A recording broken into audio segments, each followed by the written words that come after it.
13 Kabanata. Sinabi ni Jesus ang tungkol sa pagkawasak ng templo. Nang paalis na sina Jesus sa templo, sinabi ng isa sa mga tagasunod niya, "Guro, tingnan niyo po ang templo. Kay laki ng mga ginamit na bato at napakaganda ng pagkakagawa." Sinabi ni Jesus sa kanya, "Ang templong ito na nakikita ninyo ngayon na gawa sa malalaking bato, ay siguradong magigiba at walang maiiwang magkapatong na bato."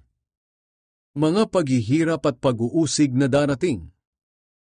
Habang nakaupo si Jesus sa isang lugar sa bundok ng mga Olibo na nakaharap sa templo, tinanong siya ng sarilinan nina Pedro, Santiago, Juan at Andres, "Sabihin ninyo sa amin kung kailan mangyayari ang sinabi ninyo, at ano ang mga palatandaan kung malapit nang mangyari ang lahat ng ito?" Kaya sinabi ni Jesus sa kanila, "Mag-ingat kayo at huwag palilinlang kaninuman, sapagkat marami ang darating at magsasabi na sila ang Kristo, at marami ang ililigaw nila. Kapag nakarinig kayo ng mga digmaan malapit sa inyo, at nakabalitang may digmaan din sa malayo, huwag kayong matakot. Kinakailangang mangyari ang mga iyan, ngunit hindi pa ito ang katapusan. Sapagkat magdidigmaan ang mga bansa at mga kaharian, lilindol sa iba't ibang lugar, at magkakaroon ng taggutom. Ang mga ito'y pasimula pa lang ng mga paghihirap na darating. Mag-ingat kayo dahil dadakpin kayo at dadalhin sa hukuman at hahagupitin kayo sa sambahan ng mga Hudyo. Iimbestigahan kayo sa harap ng mga gobernador at mga hari dahil sa pagsunod ninyo sa akin. Magiging pagkakataon nyo ito upang magpatotoo sa kanila tungkol sa akin. Dapat munang maipangaral ang magandang balita sa lahat ng bansa bago dumating ang katapusan. Kapag dinakip kayo at iniharap sa hukuman, huwag kayong mag-alala kung ano ang sasabihin ninyo. Basta't sabihin ninyo ang ipinapasabi ng banal na Espiritu sa oras na iyon, sapagkat hindi kayo ang magsasalita, kundi ang banal na Espiritu sa pamamagitan ninyo. Sa panahong iyon, may mga taong ipagkakanulo ang kanilang kapatid para patayin. Ganoon din ang mga ama sa kanilang mga anak, at ang mga anak sa kanilang mga magulang. Kapupuotan kayo ng lahat dahil sa pagsunod ninyo sa akin. Ngunit ang mananatiling tapat hanggang wakas ay maliligtas. Ang kasuklam-suklam na darating. Makikita ninyo ang kasuklam-suklam na darating na magiging dahilan ng pag-iwan sa templo, at nakatayo ito sa lugar na hindi dapat kalagyan nito. Kayong mga bumabasa, unawain ninyo itong mabuti. Kapag nangyari na ito, ang mga nasa Judea ay dapat nang tumakas papunta sa kabundukan. Ang nasa labas ng bahay ay huwag nang pumasok para kumuha ng anuman. Ang nasa bukid ay huwag nang umuwi para kumuha ng damit. Kawawa ang mga buntis at ang mga nagpapasuso sa mga araw na iyon, dahil mahihirapan silang tumakas.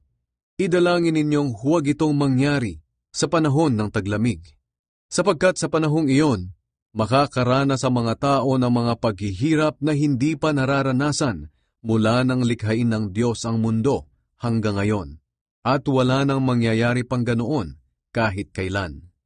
Kung hindi pa iikliin ng Panginoon ang panahong iyon, walang matitirang buhay. Ngunit alang-alang sa kaniyang mga pinili, paiikliin niya ang panahong iyon. Kapag may nagsabi sa inyo, "Narito ang Kristo," o "Naroon siya," huwag kayong maniniwala, sapagkat lilitaw ang mga di tunay na Kristo at mga huwad na propeta. Magpapakita sila ng mga himala at kababalaghan upang malinlang, kung maaari, pati ang mga pinili ng Diyos. Kaya mag-ingat kayo. Binabalaan ko na kayo habang hindi pa nangyayari ang mga ito. Ang pagbabalik ni Jesus sa mundo. Pagkatapos ng mga araw na iyon ng matinding kahirapan, magdidilim ang araw, hindi na magliliwanag ang buwan, at mahuhulog ang mga bituin mula sa langit. Ang mga bagay sa kalawakan ay mayayanig, at mawawala sa kani-kanilang landas. At makikita nila ako na anak ng tao na dumarating mula sa mga ulap nataglay ang dakilang kapangyarihan at kaluwalhatian. Ipapadala ko ang aking mga anghel sa lahat ng lugar sa mundo upang tipunin ang aking mga pinili. Ang aral mula sa puno ng igos. Unawain ninyo ang aral na ito mula sa puno ng igos. Kapag nagkakadahon na ang mga sanga nito, alam ninyong malapit na ang tag-init. Ganoon din naman kapag nakita ninyong nangyayari na ang mga sinasabi kong ito sa inyo, malalaman ninyong malapit na akong dumating. Sinasabi ko sa inyo ang totoo. Matutupad ang lahat ng ito bago mawala ang henerasyong ito. Ang langit at ang lupa ay maglalaho, ngunit ang mga salita ko ay mananatili magpakailanman. Walang taong nakakaalam kung kailan babalik si Jesus. Tungkol sa araw o oras ng aking pagbabalik, walang nakakaalam nito. Kahit ang mga anghel sa langit o ako mismo na anak ng Diyos. Ang Ama lang ang nakakaalam nito. Kaya mag-ingat kayo at laging magbantay, dahil hindi ninyo alam kung kailan ako darating. Maaari natin itong ihambing sa isang taong papunta sa malayong lugar. Bago siya umalis ng bahay ay binigyan niya ng kanya-kanyang gawain ang bawat alipin, at saka binilinan ang gwardiya sa pintuan na maging handa sa kanyang pagdating. Kaya maging handa kayo, dahil hindi ninyo alam kung kailan darating ang may-ari ng bahay. Maaaring sa hapon o sa hating gabi, sa madaling araw o sa umaga. Baka bigla siyang dumating at datnan kayong natutulog. Kaya ang sinasabi ko sa inyo ay sinasabi ko rin sa lahat. Maging handa kayo.